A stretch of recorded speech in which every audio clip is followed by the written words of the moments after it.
actually 4 reasons why the smart energy transition is important, both to DSOs and to society.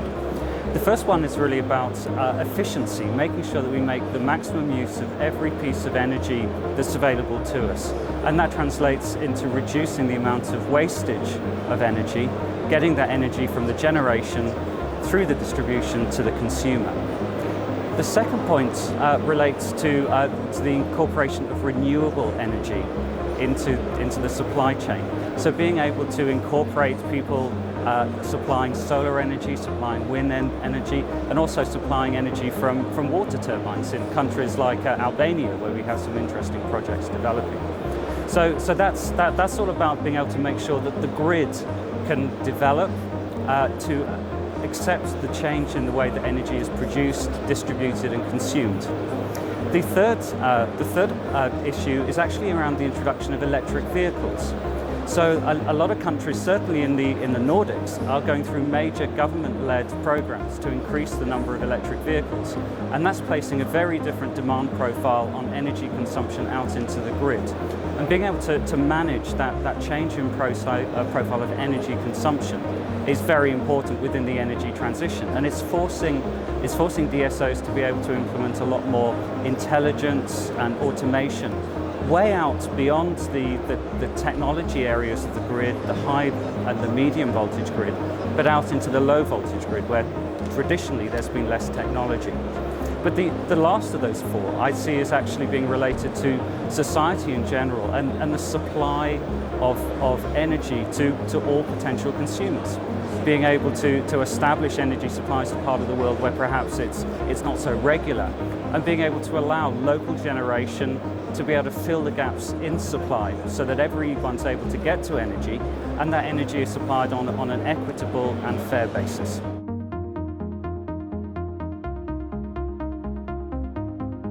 We believe actually that there's a general lack of intelligence in the low voltage grid.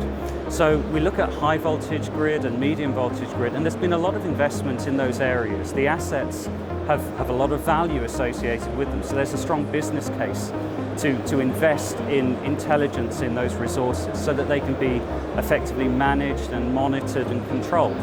But as you start getting further out into the low voltage grid, so beyond the substation transformer, the amount of intelligence that's out there is very much reduced.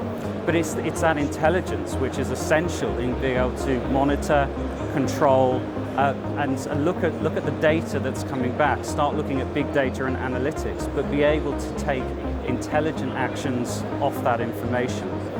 I think quite recently we've also seen issues around privacy of people's information.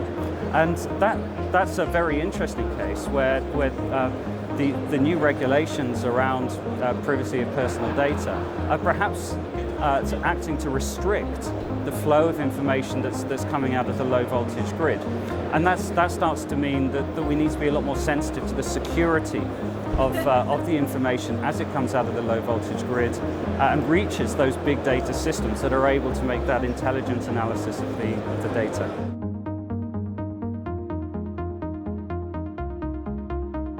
The first one is actually focusing on our smart meters themselves, and actually not thinking of them as metering devices anymore, but thinking of them as sensors in the network.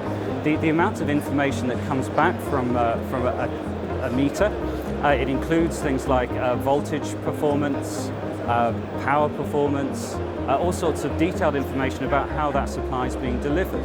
And that information is potentially wasted unless you actually regard that meter as a sensor and bring that information back. Now, in order to be able to do that, you need a very robust communications path, because these meters are able to generate a huge amount of data, which puts a lot of stress when you consider a deployment of perhaps many hundreds of thousands or millions of meters, a large stress on the communications infrastructure.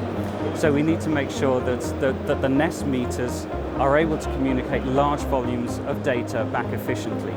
So we work with the OSGP Alliance. We implement that protocol, which has provided a very resilient, very secure communications method. And that's actually being used by many of our customers now to bring back lots of data from the low voltage grid. There's other areas as well. So for example, thinking about things like the smart home. How do we incorporate information from other devices in the smart home into that overall supply of energy to the house?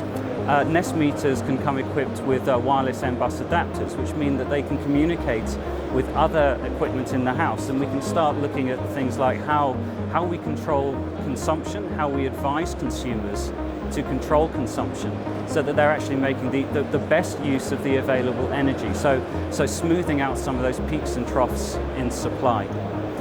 Security is always a very, very important issue for any low voltage grid deployment, because the meters are deployed in houses. They're very much off the grid in terms of being able to manage and monitor what goes on physically near those meters. So Nest has put a lot of investment into being able to protect the perimeter of the smart grid from a cybersecurity attack. But that focus is very much just on the perimeter. What we've started doing now, what we're continuing to invest in heavily, is intrusion detection and response. So actually knowing that eventually someone will manage to actually penetrate the perimeter, identify that they've penetrated the perimeter and stop them in their tracks, put in place policies to be able to ensure that even if they've penetrated, they're actually not able to damage the infrastructure.